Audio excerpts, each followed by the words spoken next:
Halo. Selamat datang. Otomotif, Spirit Brotherhood.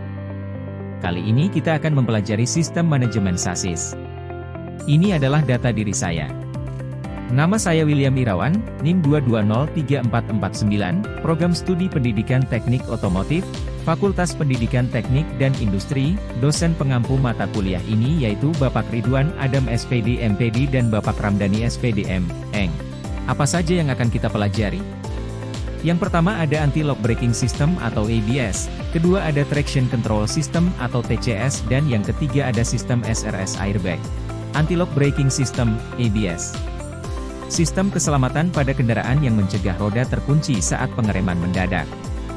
Dengan menjaga roda tetap berputar, ABS memungkinkan pengemudi untuk tetap dapat mengendalikan arah kendaraan selama pengereman darurat, sehingga risiko tergelincir atau kehilangan kendali dapat dikurangi.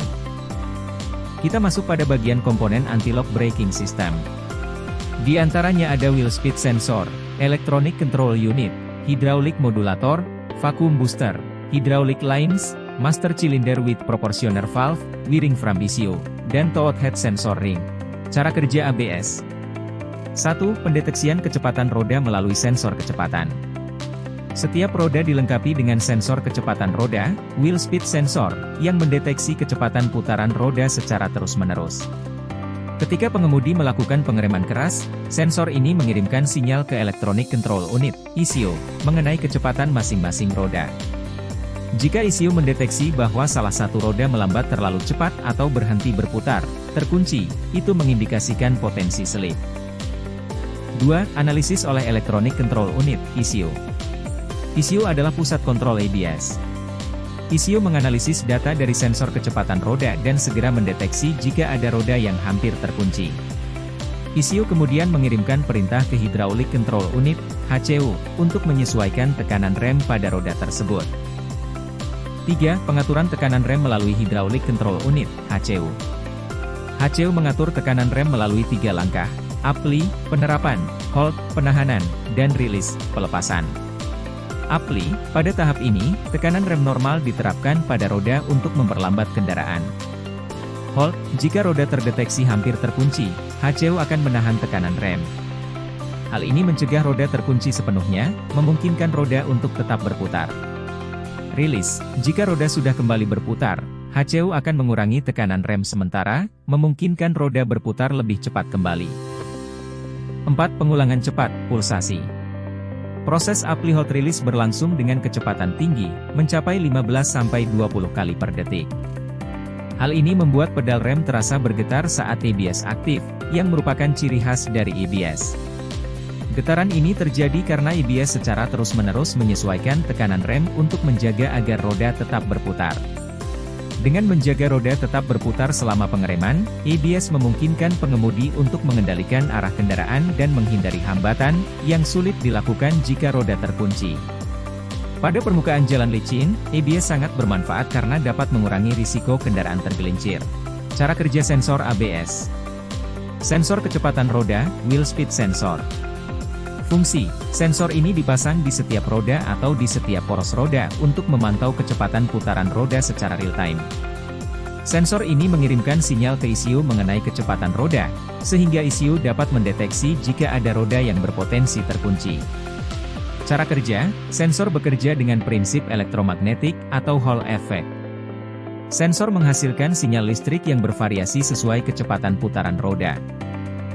Berikutnya ada Traction Control System, TCS. Teknologi dalam kendaraan yang berfungsi untuk mencegah roda selip saat kendaraan berakselerasi, khususnya di permukaan yang licin atau saat torsi yang dihasilkan terlalu besar untuk daya cengkeram roda. Sistem kontrol traksi yang merupakan fungsi kedua dari anti-lock braking system pada kendaraan bermotor yang tujuannya untuk mencegah hilangnya traksi pada roda kendaraan. Komponen dari TCS. Di antaranya ada, ABS dan track actuator, ABS dan track ECU, ECM, slip indicator light. Speed sensor, track off switch, throttle position sensor, ABS dan track relay. Cara kerja TCS. 1. Pemantauan kecepatan roda. Saat kendaraan berjalan, sensor kecepatan roda, wheel speed sensor, di setiap roda memonitor kecepatan putaran roda. Data ini dikirim secara real-time ke ECU, Electronic Control Unit. TCS secara terus-menerus membandingkan kecepatan roda untuk mendeteksi jika ada perbedaan signifikan yang menunjukkan potensi selip. 2. Deteksi selip oleh ECU. ECU mengolah data dari sensor roda dan, jika menemukan satu roda berputar lebih cepat dari yang lain, ECU mendeteksi selip pada roda tersebut. Selip biasanya terjadi saat torsi yang dihasilkan mesin lebih besar dari daya cengkeram ban di permukaan jalan, sering terjadi di jalan licin atau saat akselerasi cepat. 3. Penurunan torsi engine. Untuk mengurangi selip, ECU mengurangi torsi yang diterima oleh roda yang mengalami selip. Ini dilakukan melalui beberapa cara, tergantung sistem pada kendaraan.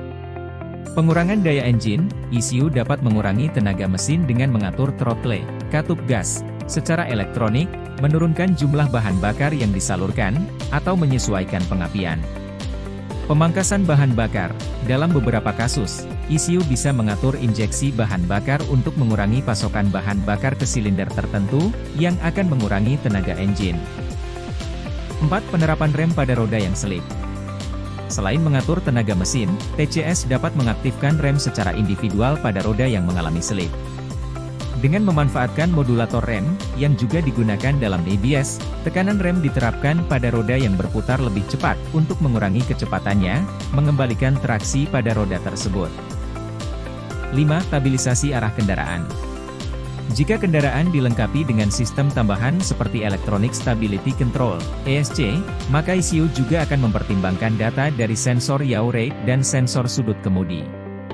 Dengan data ini, TCS dapat lebih efektif dalam menjaga arah kendaraan tetap stabil, terutama saat melintasi jalan yang licin atau menikung dengan kecepatan tinggi.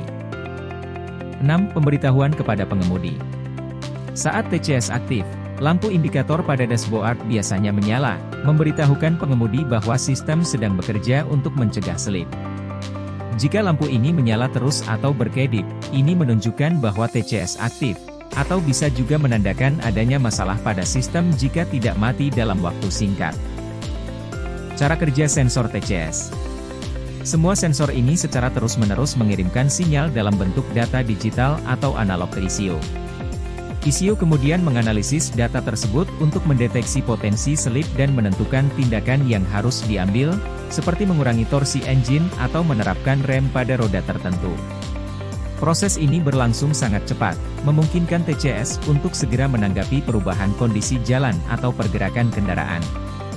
Secara keseluruhan, sensor-sensor dalam TCS bekerja secara sinergis untuk memonitor kondisi roda dan stabilitas kendaraan, memungkinkan sistem untuk memberikan respons otomatis saat mendeteksi selip, sehingga kendaraan tetap stabil dan aman. Berikutnya ada SRS, Supplemental Restraint System, airbag. Sistem keselamatan pasif yang dirancang untuk melindungi penumpang kendaraan saat terjadi tabrakan. Airbag berfungsi sebagai bantalan untuk mengurangi benturan pada bagian tubuh yang sensitif, seperti kepala, dada, dan leher, sehingga dapat mencegah cedera serius. Komponen SRS airbag, diantaranya ada Front Passenger Airbag, Gold-Plated Electrical Connectors, SRS Unit, including G-Sensor, Under Dash Fuse atau Relay Box, Kabel Reel, Front Seal Belt Tensioner, Driver Airbag, SRS Indicator Light. Cara kerja SRS Airbag. 1. Deteksi tabrakan melalui sensor. Saat terjadi benturan keras, sensor percepatan atau sensor tabrakan di kendaraan akan mendeteksi adanya perlambatan mendadak. Sensor ini menghitung kekuatan dan arah tabrakan untuk memastikan apakah airbag perlu mengembang. Jika sensor mendeteksi benturan yang cukup kuat, umumnya di atas batas tertentu, seperti 20-25 km per jam, maka sistem akan mengirimkan sinyal ke unit kontrol airbag. 2. Pemicu pengembangan airbag. Unit kontrol airbag, Airbag Control Unit (ACU), memproses data dari sensor dan mengirim sinyal listrik ke inflator, pemicu pengembangan airbag jika tabrakan dianggap cukup parah. Inflator ini berisi senyawa kimia seperti natrium azida, NaN3, yang akan menghasilkan gas nitrogen saat dipanaskan. 3. Proses pengembangan airbag.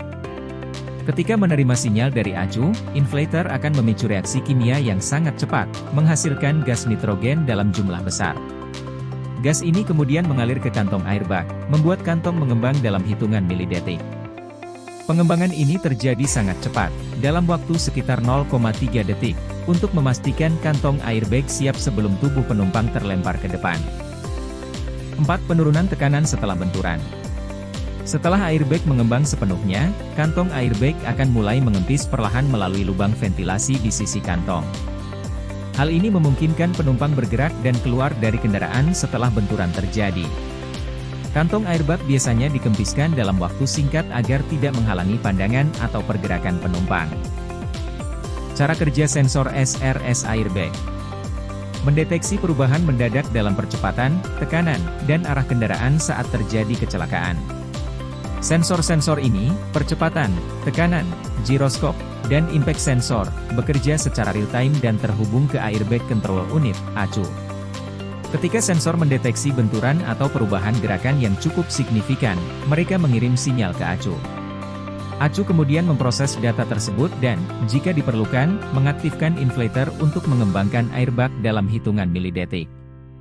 Sistem ini memastikan perlindungan cepat bagi penumpang dengan meminimalkan risiko cedera serius selama tabrakan. Nah, ini adalah referensi yang bisa kalian lihat dan kalian buka untuk mengetahui sumber lebih jelasnya tentang penjelasan tadi. Terima kasih telah menyaksikan dan mendengarkan. Semoga materi tadi bermanfaat bagi Anda sekalian. Saya William Irawan, pamit undur diri. Terima kasih.